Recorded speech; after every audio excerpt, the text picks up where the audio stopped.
This week, we will delve into understanding the three selves within you through Sigmund Freud's seminal work, The Ego and the Id, originally published in 1920.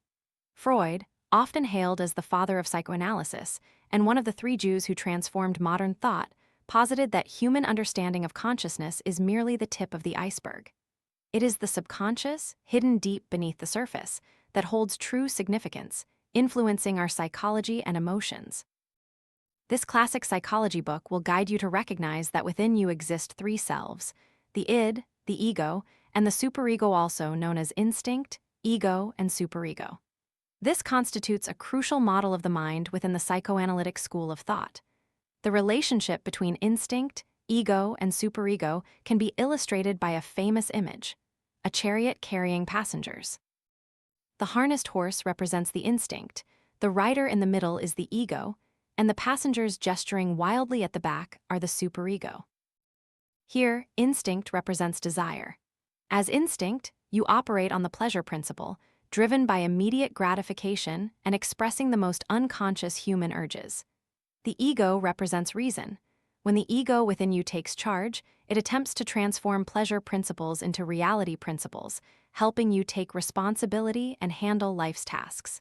The superego represents moral guidance. It sets goals, evaluates your various behaviors, and is the ideal self that everyone aspires to become. Many people often feel distressed, confused, and face difficulties in life because they haven't learned how to manage the relationship between these three selves. So, today, let's embark on a journey to understand the id, ego, and superego to gain a clearer insight into our inner selves. The feeling of inferiority arises from tension between the ego and superego.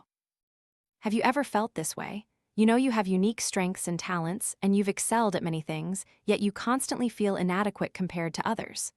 Despite being diligent in your work, when faced with obstacles, you lament, "Why can't I do anything well?" You're clearly a friendly person, but when conflicts arise with others, you always think, "I'm not good enough and I don't deserve love." If you've often thought throughout your life, "I'm not trying hard enough, I'm not good enough, I'm not excellent enough, I'm not confident enough," then consider a famous conclusion by the author. When something in the ego aligns with the superego, people feel joy. But if it's the opposite, it creates feelings of inferiority or guilt. In other words, those who habitually deny themselves do so because their minds strongly idealize their own superego. For them, the superego is a perfect, beautiful self, admired by everyone, never failing, and capable of doing everything perfectly. However, the more the superego is revered and expected to be perfect, the more the ego despises itself. A philosopher who stood only 1.55 meters tall always felt as if someone was pointing at him from behind whenever he went to work or traveled. This made him particularly uncomfortable, and he confided to his friends, frustrated, "If only I could be 20 centimeters taller, or even just 10, I would surely have a happier life." But his friend replied, "The people you think are criticizing you aren't talking about your height. They're actually saying that you are a kind, deeply knowledgeable, and wonderfully ethical person." The philosopher suddenly realized that what made him uncomfortable and self-conscious was himself, not anyone else. The feeling of inferiority stemmed from his ego, which was fantasizing and deluding itself into wanting to become an ideal superego with a taller, more handsome appearance. Because of this, he unconsciously resented himself. However, the more self-conscious you are, and the more you yearn to be ideal in appearance, family background, education, or career, the more severely the gap between your ego and superego will widen. When this balance is lost, you will forever be unable to live as your true self. A writer once said that people generally have about 10 strengths. If not all 10, then at least 3 or 4. Everyone in this world has their own strengths and weaknesses. Blindly despising yourself will only trap you in the narrow cage of your ego's soul, causing you to miss opportunities for growth and transformation. In the classic psychology book, What Life Should Mean to You, Alfred Adler writes about inferiority and superiority, stating that feelings of inferiority in most people arise from comparison. Specific physical and external flaws can make a person feel stressed and inferior. This type of complex, also caused by comparison, is very difficult to cure. In fact, Adler suffered from a curved spine and had extreme difficulty moving since childhood. He felt small and ugly, often experiencing inferiority. But he later decided to become a doctor, shifting his focus from his physical flaws to his personal strengths. This helped him overcome his complex and achieve extraordinary results. Essentially, to stop constantly comparing yourself to others, the key is to understand that it's all because your ego desires to achieve a super-perfect self. Let go of the expectation of this perfect self and accept who you truly are. The more you crave and dream of things you don't possess, the more deprived and inferior your inner self will feel. Only when you learn to love every aspect of your current self, both the good and the bad, can you unleash your true potential. Falling into anxiety, because the superego demands too much from the ego. The root of anxiety in people lies in exaggerating oneself. In this book, Freud points out that the deep-seated cause behind anxiety is the excessively high demands placed by your superego on your ego.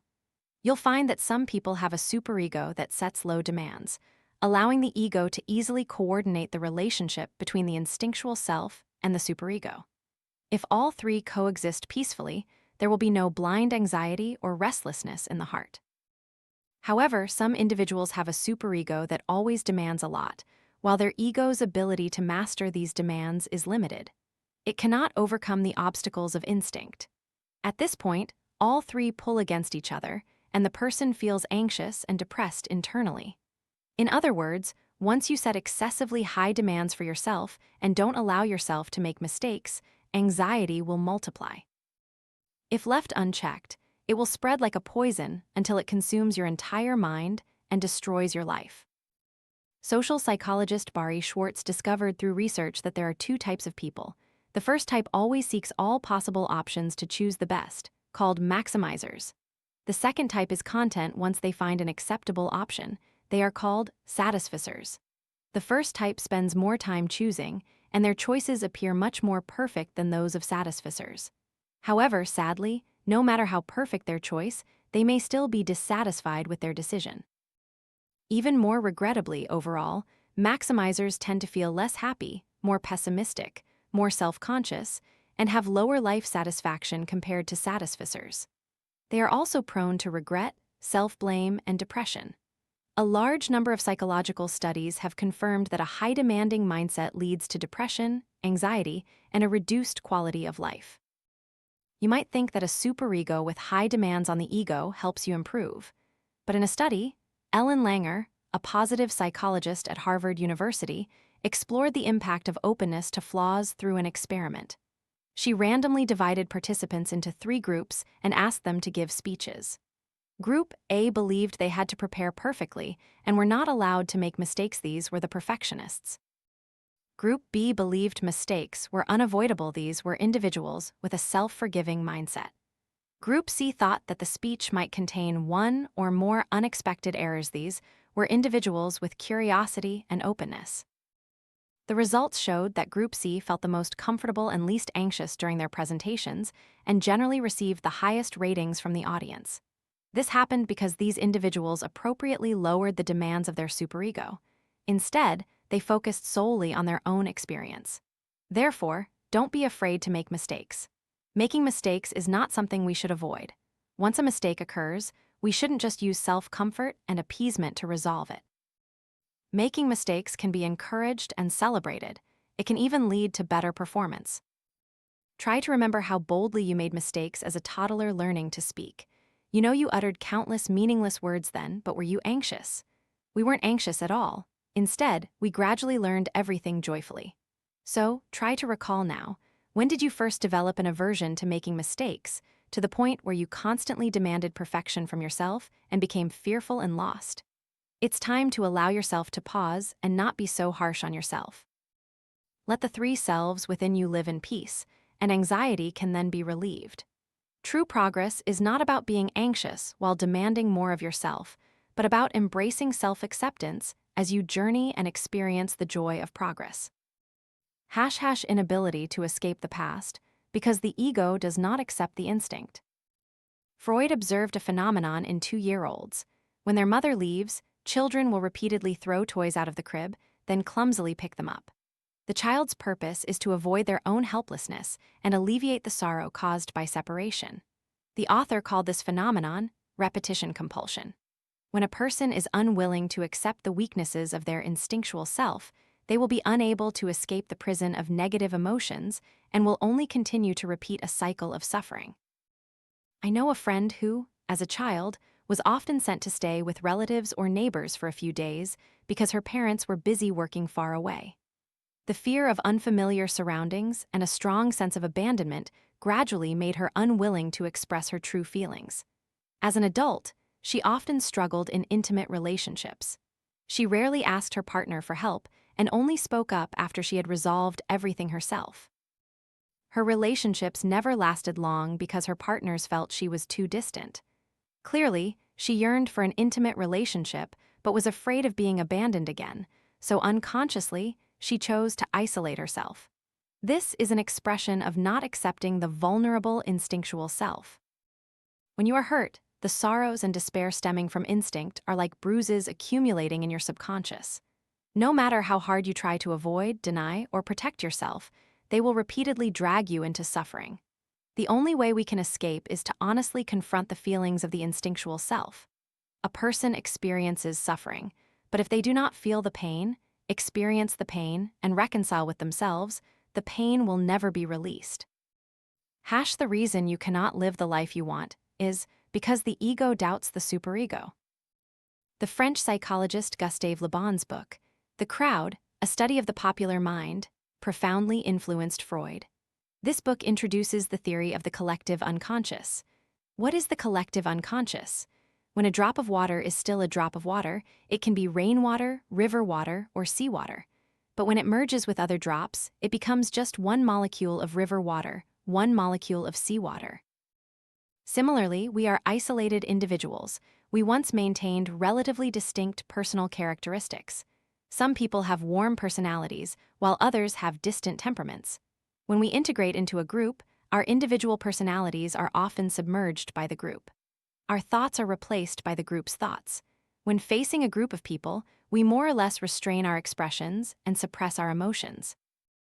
I bought something I liked and wanted to post it on social media to express my joy, but I was afraid others would mock me for showing off, so I decided to delete it. In a meeting, I disagreed with a colleague's point of view. I wanted to voice my opinion, but I was afraid others would think I was intentionally uncooperative, so I chose to remain silent. And you will see that there will be many more similar cases in life. From the psychology of the collective unconscious, Freud pointed out that the cause of such behaviors is that when an individual exists alone and is separated from the group, they feel incomplete. Therefore, people gradually abandon their ideal self, that is, their own superego, and shift to the ideal group symbolized by the leader. The world is always crowded and bustling. Humans cannot live without connections. It is inevitable that we are overwhelmed by the noise from the outside world and swayed by the opinions of others. The measure of a person's growth is not adhering to others' standards, but always following their own path. Have you ever encountered people who sing poorly but still volunteer to sing? Or people who speak clumsily but love to make speeches? Do you think these people genuinely like to show off? If you think so, it also means you have unconsciously followed the crowd mentality that only when you are truly good, truly perfect, do you dare to express yourself. Otherwise, you will be ridiculed, and you yearn to be someone prominent in the crowd. Here's a true story. A man liked playing the guitar and wanted to perform for everyone at a party. He mustered all his courage to get on stage, but because he was still new to it, he wasn't proficient. Some people suggested he practice more at home, while others mocked him for making noise. However, he was not deterred by the whispers and insisted on completing his performance. Afterwards, he sincerely told everyone, "I know I don't play very well, but no matter how you judge it, I really enjoy the process of playing." The expectations of others will always sway our own desires, but how can the judgment of others not affect you? There's a saying, voices from the outside world are only for reference. If you're not happy, don't refer to them. We come to this world not to seek the approval of others, but to do what we like and live the life we desire.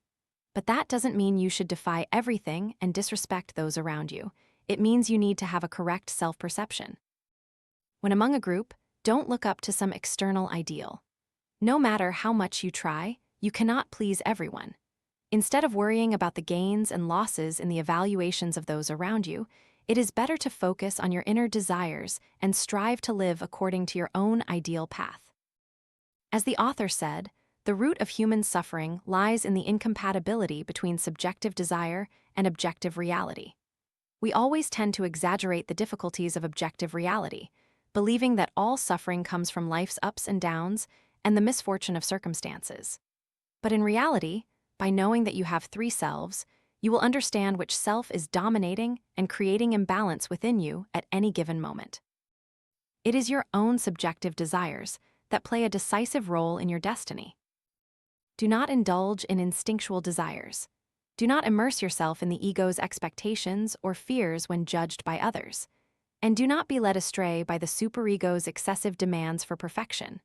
When you are calm, peaceful, and rational enough, you will be able to build a strong inner world, like a pyramid, to stand firm and strong on your own path of destiny.